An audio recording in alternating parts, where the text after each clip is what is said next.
Survivor Specialist John and McKenna are back, and we are here to rewind this episode of 49 and talk about its moments in the past. John, what were your thoughts on episode 2?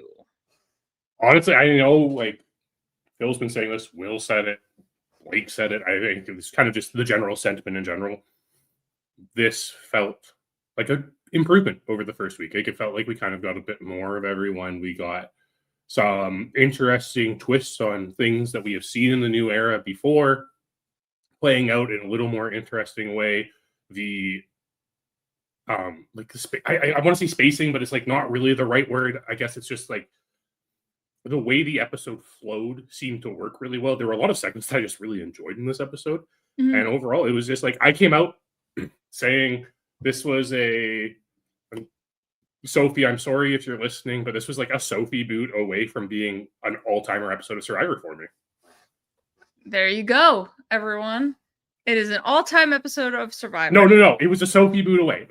If it wasn't for the predictable boot of Annie, that they did do a decent enough effort to try to subvert us in the end and give us a little bit of doubt on it.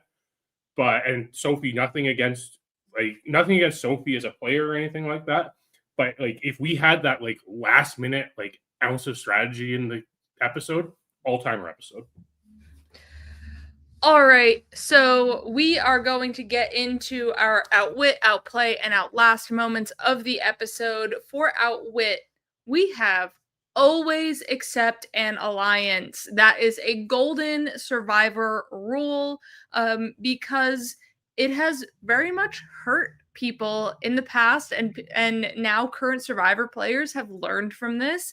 And one of the people it hurt was Penner in Philippines. He was approached with alliances and he was like, I need to think about things. And that's actually what wound up getting him in the end. If he would have just solidified and said yes to certain alliances, he would have lasted a lot longer in the game.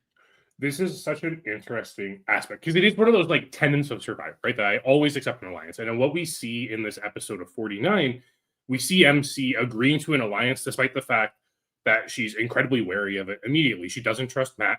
She immediately asks, okay, how long have you guys had this 3? Why am I the 4th? I'm just on the bottom of this alliance. How is that beneficial to me? In the end, I am just acting as a number for you. And there's been a lot of discussion. I know Blake mentioned it on Digging Deeper earlier, the idea of if the formula for the new era is create your group of 4 that gets you through the pre-merge. And you have to agree to that group of 4. But how does it get you further in the game? And it's great seeing MC knowing to accept the alliance no matter what, but still not intending to follow through. And when we look at Penner, I think it's so fascinating because there are almost a couple more parallels to MC and Penner than we might think, because MC was an alternate in the season, right? MC was being prepared not to play this game, and Penner comes back as a 3-time player in Philippines, right? So there's just so much thought process that goes into the game, how to play the game, how to take advantage of the game when you're given that opportunity.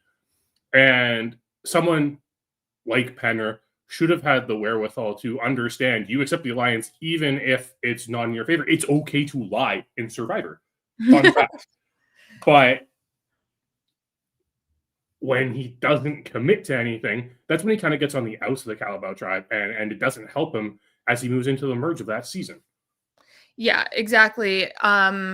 Lisa kind of extends an olive branch out to him, and he is excited about Lisa being on the cast and getting to play with her, but then doesn't take her up on her offer to be in this, solid alliance moving forward, and he winds up just getting picked off. Yeah, it's so fascinating because we obviously know there is this connection, this generational connection between Penner and Lisa on Philippines, right? Where Penner's the only one who actually recognizes her from TV and everything. There is a great basis for a relationship here. Lisa also finds herself in a decent spot in this merge in Philippines, right? Already has her alliance with Scoop and is pretty well set up among the Tandangs. Obviously makes it to the end of the game, So is in a good position, and it really does beg the question, like, if Penner had agreed to this, just showed a little more leniency, even if he didn't intend to follow through with it, how does that protect him more in the game? Because what instead we see a Penner on the outs who is essentially the target from the merge on until he's booted. Yeah, exactly. He didn't have that protection of an alliance to save him and say, "No, let's pivot somewhere different." They kind of just let it happen instead of, giving him that backup that he needed. Yeah, and obviously, like, Penner's a pretty likable guy. Like, we've seen him play Survivor several times prior to this. We even see how he does navigate the Calabout tribe in general, right? And I mean, the Calabout tribe, let's be real, like, that tribe's kind of a disaster. So I don't even know why he would bother, like, wanting to stick with that in the first place, right? And I get it. Like, he's kind of made this connection with Denise at this point, and he's feeling like a bit solid with that. He thinks he has a good connection with Jeff Kent, despite the fact that Jeff Kent's wanted him out the entire game. And I get, Carter. yeah, right. And I mean, Carter literally said, "Should we vote out Penner?" To Penner at one point already. Like, I don't understand why Penner, who's seasoned at this point, wouldn't just be like, "Yeah, I'm accepting this alliance because I don't know where it's going to go. I don't know if it's really what I want to commit to, but I need to leave my doors open." And I think that is kind of one of the flaws we've always seen in Penner's game is he is a little more rigid than a lot of players are. But I think that's also what makes him such an entertaining Survivor player at the same time. And then we have Suri in Micronesia here as another example where she's in the middle of two alliances, and two alliances are giving her information for votes and things like that of the very top of the season for Micronesia. You have the, Penner, Fair Play, Yao Man. Then you have, the couples alliance. And she's kind of the deciding factor between these two sides. And she is kind of doesn't know which way she wants to lean. And then Fair Play says, "Vote me out." So then she kind of has a side to lean. It's no coincidence that we're talking about someone like Suri Fields when it comes to this tech, because I think Suri is one of the biggest proponents for this. And because of this, the beginning of Micronesia, right? Suri found herself in the middle. She's like arguably one of the most dangerous players on that season coming into the season. Like, you have like the wild card of Fair Play, but if I'm remembering correctly, and you have Yauman just coming off of Fiji. Is Amanda the only person going into that season who had a higher finishing placement than Suri did? Yes. Right? And we Well, saw her. Eliza would be tied. Right. Eliza would be tied. And yeah. So, like, she is one of the more dangerous players. You also just saw her play like this incredible social game. She literally, one of the last things you see Suri do on her season is pull off one of the most impressive strategic moves in Survivor history with the 3-2-1 vote. So she's in a bad spot, but she still is able to, because of the way Suri plays the game, because of the social aspect that she has this wherewithal to always agree to an alliance, because Suri also knows if she will end up having to go back on an alliance she's agreed on, especially in this situation where it's between two sides. But she's confident enough in her social game to be able to smooth that over. And I think it almost feels like MC has that vibe to her as well. And that's the interesting thing about MC. Obviously, we watched MC also like dominate a challenge in this episode too. So we understand where after the first episode, which was very MC light, we kind of get a better idea of where MC might fall into this tribe now. And she really does feel like someone, and I'm not saying like she has the social game of Suri Fields, because no one does, but because she already has like Matt wanting to work with her in the first place, which is like something that she might not know, but it's something we see as an audience, because she has a connection to Jason being the other alternate on the season, which has been openly discussed, right? So like they already know that too. And Sophie. She talked with Sophie saying, "Hey, like, you're on the outs." And Sophie asks the one on the Hina tribe is the alternate from a previous season as well, right? I think one of the Sophies is I think either the 47 or 48 alternate. Oh, okay.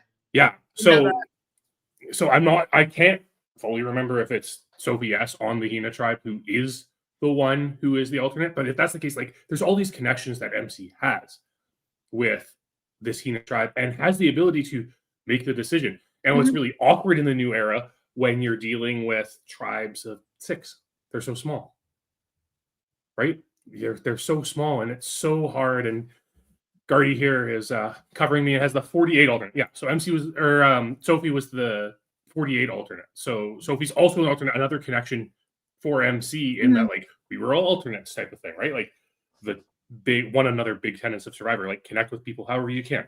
Yep. So I think she does have the social capital to kind of be like Suri in this instance. Like, when you look at how Suri navigated that beginning of Micronesia, how do you think players can learn from that, McKenna? I mean, exactly what MC does here. She doesn't shut down the alliance like Penner and say, I have to think about this because you brought me in late. She says, oh, yes, great. Love this idea. Sounds great. All you people rock. And then still further her other alliances and talks to Sophie and says, like, hey, just so you know, I got pulled in for this 4 and you're on the outs and might be looked at for the first vote, just so you know. Yeah, I agree. And I think the other impressive thing about MC saying yes to this alliance in this first place is Matt straight up says, we already had a 3 going. Yes. Like, He definitely did not do him any services to getting MC on the side. yeah, it's one of those things where it just really questions, like, first off, like Jake's knowledge of the game in the Mhm. first place, or just like his social awareness or how it sounds. I know Elaine was talking with Tagwith earlier this week on Matt Chat, and was mentioning that she had a conversation with Chelsea where she just mentioned that she was close to Tommy and wanted to bring him into an alliance, and it made so Chelsea and her had a strained relationship, right? Mhm. And but she had the best intentions in doing that, like kind of like a, hey, this is what I want us to work together, but Right. we also can have this person too. And I from the conversation that we see with Matt, it feels like that's what he's trying to do in this conversation, Yeah. It's just not but landing. it just doesn't come across the right way, right? Like, it comes across of, oh, you 3 were already talking about this. Now you just need me because I'm the convenient one to make it so that there's 4 and it's a majority. Mhm.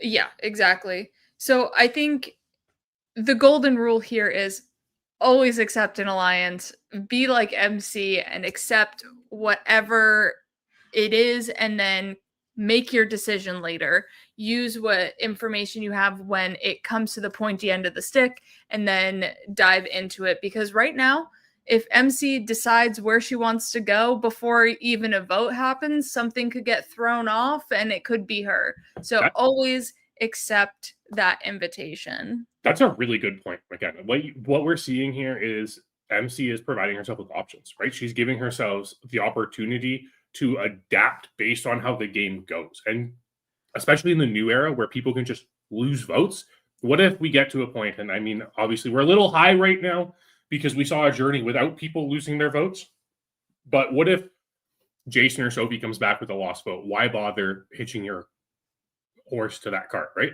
Yeah. At that point, it's just like, cool. Now I can just like go with these other 3 and it's fine.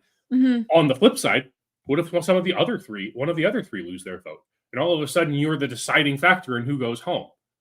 Like, There you this go. does give MC the most malleability in the game and the Mhm. ability to kind of decide what is best for her game moving forward. And it'll be really interesting to see how this comes to be, because we didn't get a lot of the Hina tribe in these first 2 episodes, but this was something the editors decided was important for us to know. And you spoke of the journey. So in that journey came that decision to take a vote from someone or to do this disadvantage for the tribe. So our outplay for this episode is going to be disadvantages. But in the sense of a challenge, because the challenge was what got hit So here we have Jawan winning that tribe disadvantage. He disadvantages the Hina tribe, and they have a crazy disadvantage to them. But then we watched episode 2 of Nicaragua over on the Patreon. So go give that a watch so you can listen to us this weekend. And we have the Medallion of Power, which you could look at it kind of both ways, I guess, as an advantage and a disadvantage. So this essentially shortened the challenge for the older tribe to make it where you only had to get 3 balls, and disadvantaged the younger tribe, and they had to get 4 balls. And I thought, in the scheme of things, that 1 ball actually did make a difference. It felt pretty equal. I mean, not pretty equal, because 20 pounds of coconuts is insane, but like it felt like it wasn't like a bad disadvantage or advantage. It felt like it was still, they had 1 less person that they needed to run. They could sit somebody out when they weren't supposed to sit somebody out. I feel like stacked up, this is somewhat equal to what we saw in 49. I agree. And like For everyone the time, like Yeah. season 21 versus 49 Yeah. of it all. For all the listeners, just like a peek behind the curtain. After the episode airs, McKenna and I hop on a call together to like figure out what we're going to talk about in the episode, so we don't get to listen to Phil and Will live and know what they're talking about first. So much to our chagrin, they're like, oh, they mentioned the Medallion of Power, and then Blake mentioned the Medallion of Power again on Digging Deeper. It's actually really funny because McKenna and I kind of thought, oh, the Medallion of Power, like it's more of an advantage, but like you look at it, it really just restructures the challenge. Restructures the challenge, which is really what this disadvantage is doing in 9. So it's just funny that like we kind of thought we were getting ahead of the curveball there, but everyone seems to be talking about Medallion of Power. Who would have thought later? Who would have thought we would get to Survivor 49 and be referencing the Medallion of Power of all things? But I agree, McKenna. Like the advantage of the Medallion of Power is quite similar to like what this disadvantage does, right? Like it just adds a little bit more to the challenge to make it that much more complicated. And quite frankly, when Jeff was explaining this disadvantage, I texted Phil and was like, this is a real disadvantage. Like this could actually be the difference in this challenge, because you said like 20 pounds of coconuts is a substantial amount. Yes. Especially when you look at how they had to carry those 20 pounds of coconuts, because those bags were dumb.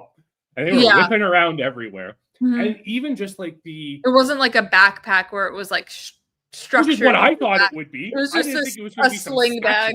Yeah. And then the 10 keys. The thing with the 10 keys is you go through that ring, you could just miss the key because you like didn't put it in the lock correctly. Like that one almost is a worse disadvantage than these coconuts. So to see the Hina tribe come out there and just kind of dominate this challenge still, despite that, it is really similar to what we see in the Medallion of Power, because rewatching this challenge, it almost feels like we are getting to a point where we're about to have the same, like similar upset of the Kella tribe in 49, right? Where the Kella tribe is like getting ahead and then like gets really stuck at one point, and the tribe that's been disadvantaged comes back and wins. It almost feels like that's about to happen in this episode of Nicaragua, because Holly sucks so much at finding a ball in hay. Yes, this is true. It does come down to the last toss. Benry misses for the win, and Tyrone, that's what it is. Tyrone hits it for the win. So the fact that they caught up and were 1 toss short is definitely a yellow tribe versus blue tribe vibes. And that's the other thing. Like when it was yellow versus blue, it's like, wow, this is lining up way too much as some of these things normally do. But I think in watching the Medallion of Power, I think there's a very negative connotation when we talk about the Medallion of Power in the history of Mhm. Survivor, because it's there for 4 episodes, it's gone by the time they get to the swap. They're like, whatever, this doesn't matter.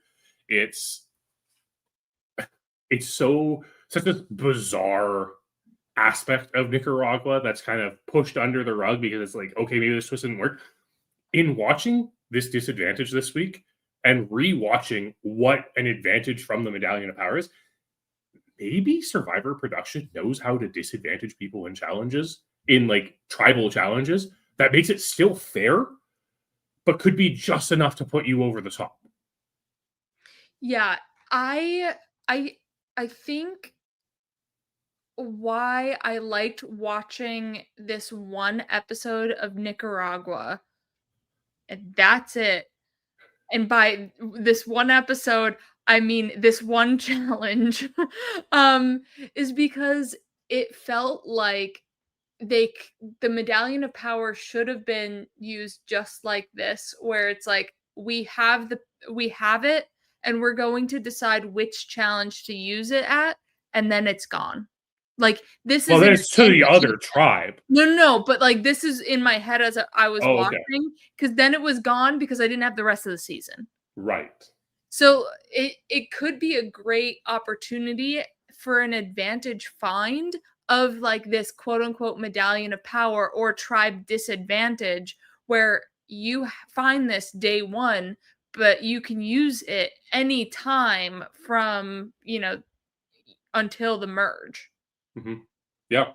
It's interesting. And I know Phil Blake and Wes from Once Upon an Island were talking about it on Digging Deeper, how 49 kind of, these seasons that leading up to like the big anniversary seasons tend to be like test seasons where they're testing things. It's interesting that they're introducing a challenge disadvantage in a season where we're assuming, just based on the number of days and people on the season, that they have to do double eliminations, because a tribe disadvantage when it's one per tribe going to tribal council is already pretty big.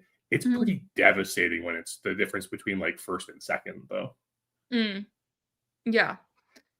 And then our other example here is just a true, genuine disadvantage in a challenge, and that is Keith in Edge of Extinction. But was it the difference? No, it was just a few extra knots. And this is the interesting thing that I was kind of referencing earlier when I said it feels like production knows how to properly disadvantage tribes in a challenge. They clearly don't know how to do it with individuals, because of like it was what, 10 extra knots or something? No, it was Yeah, a third number. It was just it like was just extra a knots. few extra knots.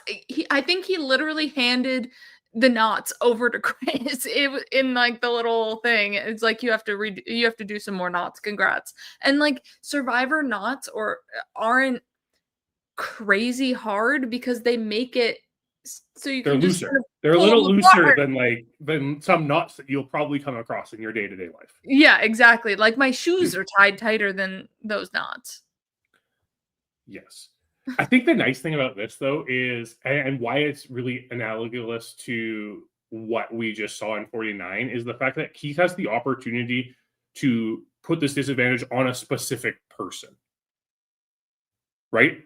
Like, I think that's really what it comes down to is when Jawan has this decision, and there's been a lot of discussion on all the podcasts earlier this week about how, Jawan could have phrased it like, oh, yeah, the tribe we as a tribe we decided to do this, but he did take on the brunt, and you know what? All credit to Juwan for doing that, taking on the brunt of being like, I'm giving this to Hina.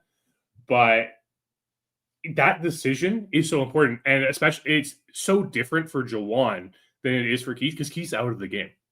Mhm. Keith's giving a disadvantage for the opportunity to get back into the game. Mhm. Doesn't really have a social impact on him. Whereas Because Jawan, he's not gonna make it. He could theoretically also be in the game because Rick and Chris got back yeah, into the game at the same time, but the odds of that happening are rather low. So it won't have that social impact because they won't hit the actual game at the same time. yeah, exactly. Whereas Jawan really does have to like you have to wonder if Hina ever either swaps with Jawan or at the merge is like, hey, remember when Jawan specifically targeted us in the show? It seems like Sophie might think so because Sophie got a little defensive here Heated. when that got there. But I think Gardy's saying it here in the like Blue shouldn't have lost. It's one of the worst puzzle performances ever, equal to the Legend Rome. And production intended this disadvantage to work. I agree. Like I do. The entire purpose of this was to make whatever tribe you give it to lose. And I think for some reason, he is just really, really strong as a tribe. Yes, I think they are just, beasts. I think it would have been a lot closer if Red had the disadvantage on it. But I mean, Kella just biffed the puzzle.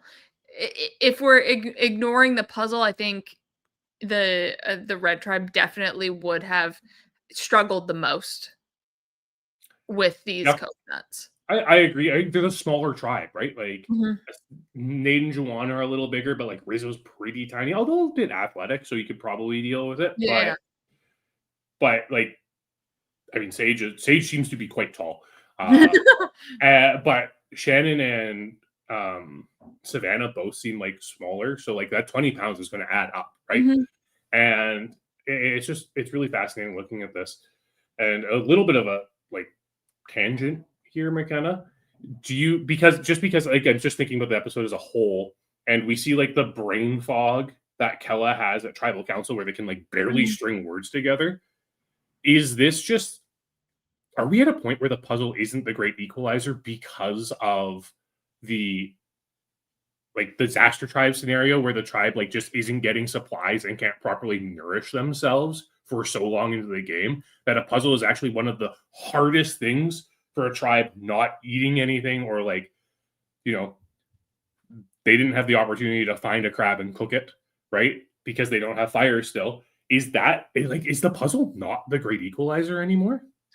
Honestly, I think it still is, and they just did not have the right people on the puzzle. Say Annie was correct, but she wasn't on the puzzle, so she also had Sophie wasn't the strongest moving around the pieces, and I just don't think they have a really strong puzzle person. I think the other two teams just have better puzzle people on their tribes.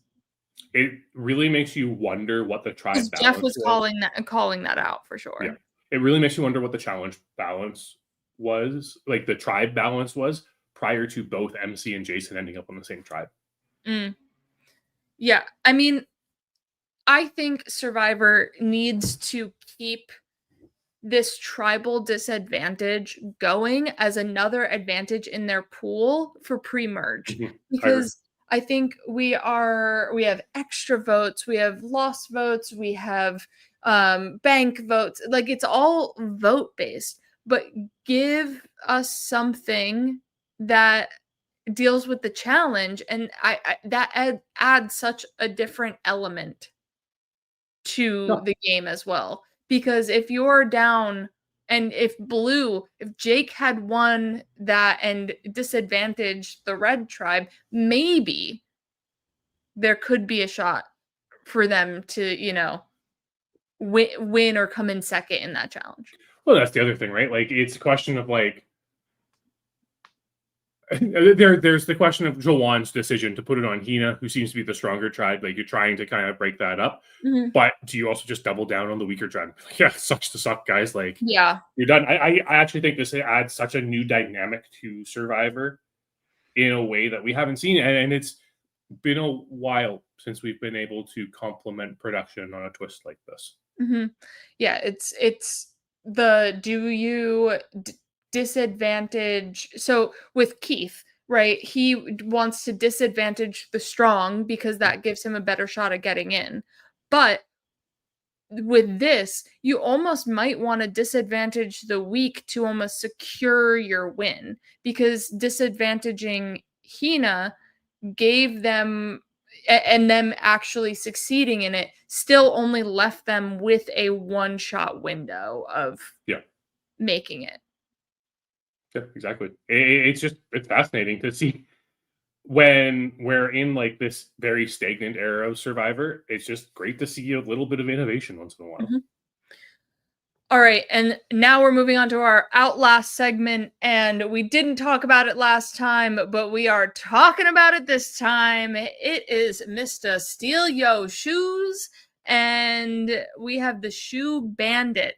It has happened a few times in Survivor history, and the very first instance, we've talked about this moment several times before, but not in this sense of when obviously Rupert was stealing the shoes. So in the episode, Jake's just going and stealing the shoes for chaos, for nonsense, but Rupert does it here with a purpose, for his tribe, for like almost unity.